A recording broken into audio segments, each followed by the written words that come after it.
Yeah, so let's talk about that because the next one here that I want to tell you is to make sure that you have a device, a hardware device. And I recommend the cold card for sure. But there's other good ones out there. I think there's the Seed Signer. I think there's the Blockstream Jade. But if you're somebody who has like a Trezor or a Ledger, I would strongly consider looking into a different option than that. And we've seen these wallets. This is what we're going to expect in the next decade here. We're going to get a lot of attacks. And that's going to be attack on exchanges. That's going to be attacks on wallets like we've seen, Samurai, Phoenix, Wallet of Satoshi. And we're going to see attacks on devices, companies who are making hardware devices. I really think that they're going to start blocking these hardware devices from coming into countries. And before that happens, you have to make sure that you have one. So I usually tell people once you get to like 1 million sats or 2 million sats, that's when you can look into getting a hardware device. But I would say if you are somebody in Bitcoin, regardless of how much Bitcoin you have, I would get yourself a device today. And keep in mind here, the quote of today's show is the real protest is taking Bitcoin into self-custody. So with that, with that device, what I would be doing is I might even get 2 of them. And the comment here, King says Blockstream Jade is nice and simple. That's kind of what you want, especially if you're somebody who's newer into Bitcoin. You want something that's nice and simple. There's also the BitKey from Block, which is Jack Dorsey's company. That's something that I would look into getting if you're somebody who just doesn't want any sort of responsibility. Because essentially, you'd have to really screw things up to lose your Bitcoin with BitKey.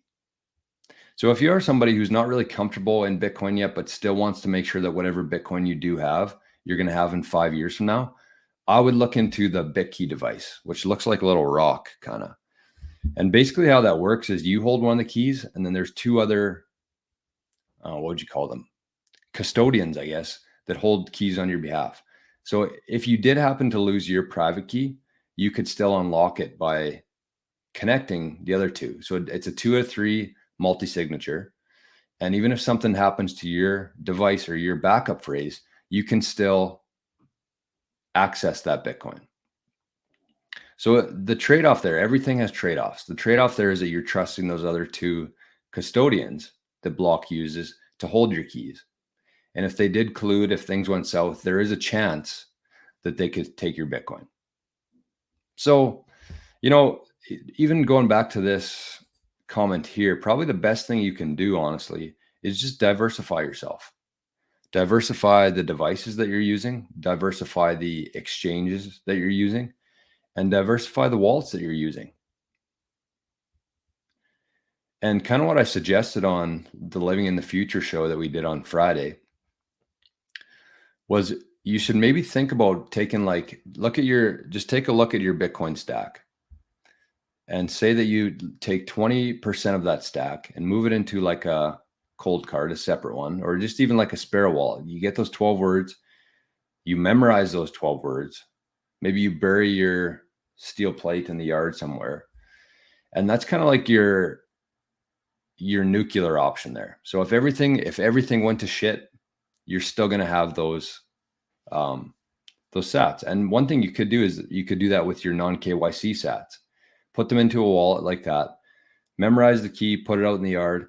And so if somebody ever did come to your house, whether they're breaking into it or they're the government, you still have that 20% there that's, you're going to have regardless. And if something were to happen to you, like let's say that you got hit by a bus or whatever that is, or you got brain damage and you forgot your private key and you forgot where you put it, it's still only 20% of your stack. So you kind of have to manage your personal risk, your personal situation, and figure out a plan from that. But the thing is you just have to have a plan in place. Because I think the last thing you want to be doing right now is just kind of going through the motions here and hoping that nothing happens to you, hoping nobody breaks into your house, hoping your house doesn't catch on fire, hoping that the government doesn't flip a switch and all of a sudden they're coming after us. Because if you're just hoping that's going to happen, that's how you set yourself up for disaster. So I definitely wouldn't advise somebody doing that with like all their Bitcoin, trying to memorize that private key and hiding it somewhere, because I don't know, there's just so much that can go wrong with that.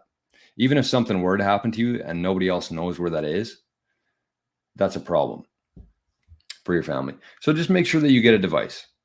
Make sure you get a device. Make sure you order it before things really start to clamp down here on Bitcoiners, because it's going to happen. And you don't want to be on the side of that who's waiting for their device to show up and it just keeps getting seized at the border. We're not there yet, but it's probably going to come, because that's what they're going to do. They can't stop Bitcoin. They're not even going to try to stop Bitcoin because they can't. And these people aren't dumb. So what they're going to do is they're going to make sure that whatever Bitcoin is out there, they want to track it. So they don't want people using self-custody. They don't want people using non-KYC options. They want to know where all the Bitcoin is, who owns it, whenever you move it. That's not what Bitcoin was designed to do, though. So you have to do this yourself. And the one thing I would say is, like, if you own Bitcoin right now and you bought it through a KYC exchange, which I'm guessing would be 99.9% of people, you're already on a list by whoever's making lists. You're on that list, right? So just accept that, and now start putting in measures within your own setup that's going to counteract anything that could happen to you.